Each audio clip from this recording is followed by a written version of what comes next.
আপনারা কি এটা শুনেছেন বিলালকে মসজিদের মুয়াজ্জিন থেকে বাদ দেওয়া হয়েছে? বিলালকে মসজিদের মুয়াজ্জিন থেকে বাদ দেওয়া হয়েছে। এখন যেমন মসজিদ কমিটি আছে, সে যুগে মসজিদ কমিটি ছিল। সাহাবায়ে কেরামগণ এক জায়গায় আলোচনা করে মিটিং করে আল্লাহ রসুলের কাছে গিয়ে বলে, ইয়া রাসূলুল্লাহ, ইয়া হাবিবাল্লাহ, আমরা বিলালকে আর মুয়াজ্জিন রাখতে চাই না। কেন না? বিলালের কণ্ঠ ভালো নয়, বিলাল ছিল তোতলা, বিলালের কণ্ঠ ভালো নয়, বিলাল শুদ্ধ করে আজান দিতে পারে না। আমরা একটা কারি সাহেব সাহাবাকে মুয়াজ্জিন রাখতে চাই যার কণ্ঠ খুব ভালো, আমরা বিলালের আজান আর শুনতে চাই না। ভেসে আসে মিনারে হতে বদরে আসান,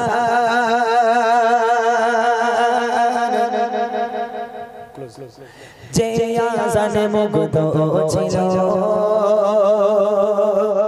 স্বয়ং রহমান। ভেসে আসে মিনারে হতে বদরে আসান, যে আজানে মুগ্ধ ছিল স্বয়ং রহমান। ভেসে আসে মিনারে হতে বদরে আসান, যে আজানে মুগ্ধ ছিল স্বয়ং রহমান।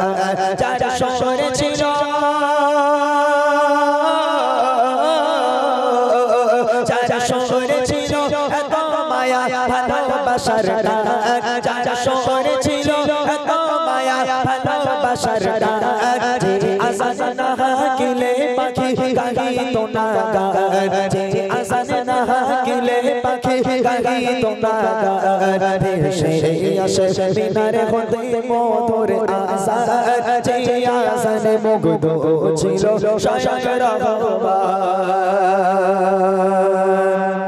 ও বেলাল, আজান দেওয়ার দরকার নেই, বাড়ি চলে যাও। কেন ভাই? না, আমরা তোমার আজান আর শুনতে চাই না, তুমি তো কালো, তুমি তো তোতলা, তোমার আজান শুদ্ধ হয় না, তোমার আজান আমরা শুনবো না, বাড়ি চলে যাও। আমরা একটা কারি সাহেব সাহাবা যার কণ্ঠ খুব ভালো, তাকে মুয়াজ্জিন রাখলাম। এখনকার মুয়াজ্জিন কেমন হয় জানেন? রাগ করবেন না জানো, যেটা হক কথা সেটা বলে যায়। এখন এরকম একটা যুবক ছেলেকে মুয়াজ্জিন রাখবেন, সে থাকবে না। কারা মুয়াজ্জিনি করবে? যারা একদম থুতথুরে বুড়ো, যাদের দাঁত নেই, কিচ্ছু নেই। আচ্ছা, তারা কমিটি বলবো, চাচা তোমার তো খাওয়া শোভা কাজ, একটা কাজ করো, 5 ওয়াক্ত একটু আজান দিয়ে দিও কোনি, মাসে 500 কি 1000 টাকা করে দেবো কোনি, তারাই মুয়াজ্জিন, তাই না? কিন্তু মুয়াজ্জিন কেমন হওয়া উচিত? কবি লিখছে দেখেন, একদিন সাহাবারা মিলে নবীকে বলে, কণ্ঠ তাহার লাগে না ভালো, আছে ভরা ভুলে। একদিন সাহাবারা মিলে নবীকে বলে, কণ্ঠ তাহার লাগে না ভালো, আছে ভরা ভুলে। হবে না দিতে আজান তাহার আর কোনো দিয়ে, রাখবো মোরা মধুর সুরে আর মুয়াজ্জিন। এই কথা শুনে গো, এই কথা শুনে কেঁদে কেঁদে বেলাল পেরেশান, এই কথা শুনে কেঁদে কেঁদে বেলাল পেরেশান। লাগে না কেন ভালো আমার কণ্ঠের আহ্বান, লাগে না কেন ভালো আমার কণ্ঠের আহ্বান। ভেসে আসে মিনারে হতে বদরে আসান, যে আজানে মুগ্ধ ছিল স্বয়ং রহমান। প্রথম দিন নতুন মুয়াজ্জিন এলো ফজরের ওয়াক্তে। নতুন মুয়াজ্জিন আজান দেবে, বেলাল বাড়ি গিয়ে সারা রাত ঘুমায় না, সারা রাত কিচ্ছু খেলো না, হাউ হাউ করে সিজদায় পড়ে আল্লাহর কাছে কাঁদে। আর নতুন মুয়াজ্জিন আনন্দের সঙ্গে মসজিদে চলে এলো আজান দেবে বলে ফজরের সময়। কেন কেন আনন্দ হচ্ছে জানেন? যে মসজিদের ইমাম আমার নবী, সেই মসজিদের মুয়াজ্জিন যে হবে তার ভাগ্য খুলে যাবে না। তো হযরত বেলাল বাড়ি বসে বসে কাঁদে, আর নতুন মুয়াজ্জিন খুশি খুশি মনে মসজিদে এলে আজান দেবে বলে। ওয়াক্ত হয়ে গেল, মুয়াজ্জিন সাহেব, কারি সাহেব মুয়াজ্জিন যার কণ্ঠ খুব ভালো, মেম্বারে গিয়ে দাঁড়ালো। মেম্বারে দাঁড়িয়ে শুরু করছে, আসসালাতু খায়রুম মিনান নাওম, ঘুম থেকে নামাজ উত্তম, ওঠো। আবার একবার আসসালাতু খায়রুম মিনান নাওম। আজান হয়ে গেল, আজান শেষ হয়ে গেল, আজান শেষ হয়ে প্রায় অনেক সময় চলে গেল, সকাল আর হয় না। নতুন মুয়াজ্জিন চিন্তায় পড়ে গেছে, কি ব্যাপার, আজান হয়ে গেল সকাল হয় না কেন? তখন নতুন মুয়াজ্জিন মনে মনে করছে, আমি নতুন, কোনোদিন তো আজান টাজান দেইনি, হয়তো ভুল হতেই পারে, টাইমের গড়পড় হয়েছে। তো মুয়াজ্জিন কি করেছে, আবার একবার মেম্বারে দাঁড়িয়েছে, আবার মেম্বারে দাঁড়িয়ে আবার একবার আজান হাঁকছে, আসসালাতু খায়রুম মিনান নাওম, আসসালাতু খায়রুম মিনান নাওম। দুবার আজান হয়ে গেল, তাও সকাল হয় না। সাহাবায়ে কেরামগণ যারা বাড়ি ছিল তাড়াতাড়ি করে চলে এলো, কি ব্যাপার গো, আজান হলো না কেন? হ্যাঁ, বলছে দুবার আজান দিয়ে দিয়েছে, এখন সকাল হয় না। সাহাবাও পেরেশান আর মুয়াজ্জিনও পেরেশান, কি ব্যাপার আজান হয় না কেন? সাহাবায়ে কেরাম ঠেলে ঠেলে আরেকবার, এই আরেকবার যা, আরেকবার যা। মেম্বারে দাঁড়িয়ে আওয়াজ শুরু করেছে আজানা সলাতু খায়রুম মিনান নাওম। তিনবার আজান হয়ে গেল মসজিদুন নবী শরীফে। তারপরেও যখন সকাল হয় না, আল্লাহ রাসূল বাড়িতে ঘুমাচ্ছিলেন, জিবরিল আমিন চলে এলো, আসসালাতু আসসালামু আলাইকা ইয়া রাসূলুল্লাহ, আপনার মসজিদে এখনো আজান হলো না কেন? আল্লাহ রাসূল ধরপড় করে ঠেলে উঠেছে, পাশে বিবি শুয়েছিল, স্ত্রী শুয়েছিল, জিজ্ঞেস করছে কি ব্যাপার গো বিবি, মসজিদে আজান হয়নি? বলে আজান হয়নি মানে আপনার নতুন মুয়াজ্জিন একবার না দুবার না ভুল করে তিনবার আজান দিয়ে ফেলেছে সকাল, এই আজান হয়নি মানে? তখন জিবরিল আমিন বলছে ইয়া রাসূলুল্লাহ ইয়া হাবিবাল্লাহ, বেলাল যখন একবার আজান দেয়, আল্লাহ পাক আল্লাহ তাআলা আরশে মুআল্লায় বসে বসে বেলালের আজান শুনে আপনার নতুন মুয়াজ্জিন মধুর সুরে তিনবার আজান দিয়েছে, এই আজান প্রথম আসমান পর্যন্ত পৌঁছায়নি, প্রথম আসমান পর্যন্ত পৌঁছায়নি। আল্লাহ রাসূল বলছে তাহলে মসজিদে যেতে হবে। আল্লাহ রাসূল মসজিদে চলে এলো, এসে সাহাবায়ে কেরামগণ পেরেশান টেনশনে পড়ে গেল। আল্লাহ রাসূলের সঙ্গে আলোচনা হচ্ছে, তারপর দেখেন কি হয়। এবার ফজরেতে ডাকে নতুন মুয়াজ্জিন, কাটে না আযান যেমন সকাল হতো প্রতিদিন। তিনবার মেম্বারে উঠে আযান খেকে যায়, তারপরও কেন কাটে না রাত সকাল নাহি হয়। জিবরিল আমিন গো, জিবরিল আমিন নবীর কাছে পড়ে যায় বায়াত, জিবরিল আমিন নবীর কাছে পড়ে যায় বায়াত। মসজিদে নববীতে কেন হলো না আযান, মসজিদে নববীতে কেন হলো না আযান। এসে আসে মিনার হতে মধুর আযান, যে আযান মুগ্ধ ছিল স্বয়ং রহমান। নবী পাক মসজিদে হাজির, কি ব্যাপার গো, কি হয়েছে সাহাবা? বলছে ইয়া রাসূলুল্লাহ ইয়া হাবিবাল্লাহ, তিনবার আজান হয়ে গেছে, সকাল হয় না, কি করবো এখন আপনি বলেন। আমার নবীও চিন্তায় পড়ে গেল, আল্লাহ আমি এখন কি করব, সকাল তো হয় না। এখন জিবরিল আমিন ফের এলো নবীর কাছে, ইয়া রাসূলুল্লাহ ইয়া হাবিবাল্লাহ, আল্লাহ পাক আল্লাহ তাআলা বার্তা পাঠিয়েছে আপনার জন্য। কি বার্তা? আল্লাহ পাক বলেছে আপনার নতুন মুয়াজ্জিন তিনবার কেন, যদি ওই মেম্বারে দাঁড়িয়ে কাল কিয়ামত পর্যন্ত একাধারে আজান হেঁকে যায়, কাল কিয়ামত পর্যন্ত সকালের আলো পৃথিবীর মানুষ আর দেখতে পাবে না, যতক্ষণ পর্যন্ত বেলাল মেম্বারে না দাঁড়াবে। চলে বলবেন না সুবহানাল্লাহ। হযরত বেলাল বাড়িতে বসে বসে কান্নাকাটি করছে, আল্লাহর কাছে হাত তুলে কাঁদে। আল্লাহ রাসূল বলে, এই সাহাবা আর দেরি নয়, শিগগির যাও, বেলালকে ধরে নিয়ে এসো, যাও। সাহাবায়ে কেরামগণ বেলালের বাড়ি চলে গেল, গিয়ে বেলাল দেখছে আল্লাহর কাছে কেঁদে কেঁদে সারা রাত দোয়া করছে, আল্লাহ আমি তো ইচ্ছে করে কালো হইনি, আল্লাহ তুমি আমাকে কালো করেছো, আল্লাহ আমি তোতলা তো ইচ্ছে করে হইনি, আল্লাহ তুমি আমাকে তোতলা করেছো। যে মসজিদের ইমাম আমার নবী, সেই মসজিদের মুয়াজ্জিন ছিলাম আমি, আল্লাহ কেন তারা আমাকে বাদ দিল, আল্লাহ তুমি দয়া করে আমায় আবার পুনরায় মুয়াজ্জিন কবুল করে নাও। আল্লাহ পাক বেলালের দোয়া কবুল করেছে। সাহাবায়ে কেরামগণ বেলালের বাড়ি এসে, রে বেলাল চলো, নবী পাক তোমাকে ডেকেছে। হযরত বেলাল খুশি খুশি মনে এবার মসজিদের দিকে রওনা হয়ে গেল।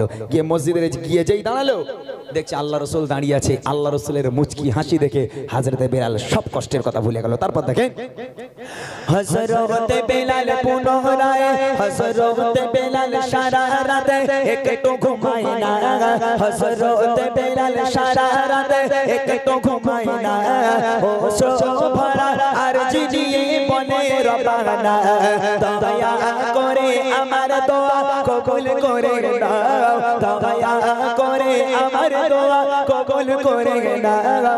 পুনরায় আবার আমায় মুয়াজ্জিন করে দাও, কবুল করে খোদা পাঠায় নবীর কাছে পেগাম, কবুল করে খোদা পাঠায় নবীর কাছে পেগাম। হবে না সকাল বেলাল যদি না হাকে আযান, হবে না সকাল বেলাল যদি না হাকে আযান। এসে আসে দিনার হতে মধুর আযান, যে আযানে মুগ্ধ ছিল স্বয়ং রহমান। বেলাল মেম্বারে চলে গেল। আল্লাহ রাসূল বলছে, এই বেলাল চলো মেম্বারে চলে যাও, তোমার জায়গায় তুমি চলে যাও। নতুন মুয়াজ্জিন পাশে দাঁড়িয়ে, হযরত বেলাল গুটি গুটি পায়ে মেম্বারে চলে গেল। আল্লাহ রাসূলের দিকে তাকিয়ে আছে। আল্লাহ রাসূল মুচকি হাসি দিয়ে বলে, ও বেলাল আজান হাঁকো, সকাল হয়নি এখনো, আজান হাঁকো, ফজরের ওয়াক্ত এখনো বাকি আছে, এখনো ফজরের ওয়াক্ত হয়নি, আজান হাঁকো। হযরত বেলাল আল্লাহর কাছে শুকরিয়া আদায় করে গুটি গুটি পায়ে মেম্বারে চলে গেল। মেম্বারে গিয়ে হযরত বেলাল শুরু করেছে, আসসালাতু খায়রুম মিনান নাওম। ঘুম থেকে নামাজ উঠতো, চলে এসো। হযরত বেলাল একবার আসসালাতু খায়রুম মিনান নাওম বলেছে, আবার আরেকবার মধুর সুরে হযরত বেলাল আওয়াজ শুরু করেছে, আসসালাতু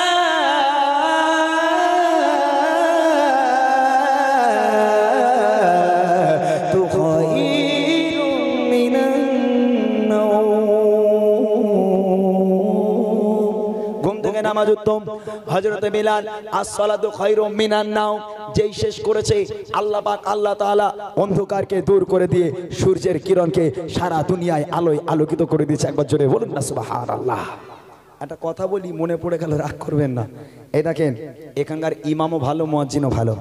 যেখানকার ইমাম বলো, সেখানকার মুয়াজ্জিন বলো, সেই গ্রামের মানুষও ভালো হয়। আমাদের রাজারহাটের দিকে যারা যান আপনারা দেখবেন, শুধু রাজারহাট না, কিছু কিছু জায়গায় প্রোগ্রামে যাই আমরা, বাড়ি যাই প্রায় ভোর হয়ে যায়। তো ভোরবেলা ফজরের সময় বাড়ি যাই, কিছু কিছু মসজিদে আজান হাঁকছে। যারা মানে একদম মানে বৃদ্ধা মানুষ, যারা টোটালি একদম আজান দিতে পারে না, তাদেরকে মুয়াজ্জিন রেখে দিয়েছে। তারা আজান দেয় কেমন জানেন? এক জায়গায় আজান হচ্ছে, বলে আল্লাহু আকবার, আল্লাহু আকবার। আচ্ছা, আপনারা বলেন, আল্লাহর নামটা যে ভালো করে না নিতে পারে, তাকে যদি মুয়াজ্জিন না হয়, সেই মসজিদে কি নামাজি হয় বলে মনে হয়? আর একটা কোথায় গেছি, আসরের সময় প্রোগ্রামে গেছি, আসরের নামাজ পড়বো, সে জায়গায় আজান দিয়েছে, হাইয়া আলাস ফালাহ, হাইয়া আলাস ফালাহ, আজান হচ্ছে। আর ফজরের সময় কেউ তো জানে না, সব তো ঘুমোচ্ছে।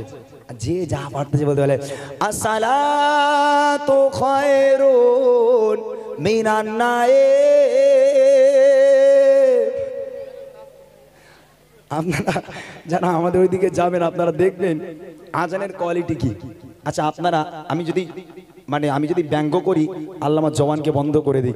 আচ্ছা, যে মেম্বারে বেলাল আজান না হাঁকলে সকাল হয় না, সেই মেম্বারে এইরকম উল্টো পাল্টা আজান হাঁকা কি শোভা পায়? আপনারা রাগ করবেন না। এই যারা মানে যারা প্রকৃত মুয়াজ্জিন হওয়া দরকার, তারা কিন্তু মুয়াজ্জিন তাদের কিন্তু রাখে না। কেননা তাদের দেবে 500 টাকা, মসজিদ কমিটি 500 টাকা দেবে কি 1000 টাকা দেবে, তা কেনা মুয়াজ্জিন হবে? সালাতু খায়রুম মিনান নাওম বলবে নাকি নাম বলবে? হ্যাঁ, তুমি দাও 4000 টাকা, 5000 টাকা দিয়ে মুয়াজ্জিন রাখো, সে মক্কা শরীফের মতন আজান তোমাকে শুনিয়ে দেবে। তোমরা তাকে 500 টাকা দেবে আর ওই রকম আজানের আশা করবে, আবার বলবে মসজিদে নামাজি হয় না। হ্যাঁ, আল্লাহর শান, এই আল্লাহর নাম যার কানে যাবে, প্রকৃত আজান যার কানে যাবে, সেই মানুষটা কখনো নামাজ কাজা করতে পারে না, কখনো তার মন স্থির হবে না যতক্ষণ পর্যন্ত আল্লাহর কাছে গিয়ে সিজদায় না পড়বে। সেই মানুষটা কখনো শান্তি পাবে না। শেষ করায় কবি লিখছে, দেখেন, আদেশ করে দয়ার নবী ও সাহাবারা, বেলালকে ডেকে আনো তোমরা আবার দুবারা। পুনরায় বেলাল আবার যখন মেম্বারে দাঁড়ায়, আধার ঠেলে সূর্য তখন মুচকি হাসি দেয়। তাই বলি ইমরান শোনো এ আজানের এমন শান, তাই বলি ইমরান শোনো এ আজানের এমন শান, যে আজান তোমায় আনবে প্রভুর প্রতি প্রেমের টান, যে আজান তোমায় আনবে প্রভুর প্রতি প্রেমের টান।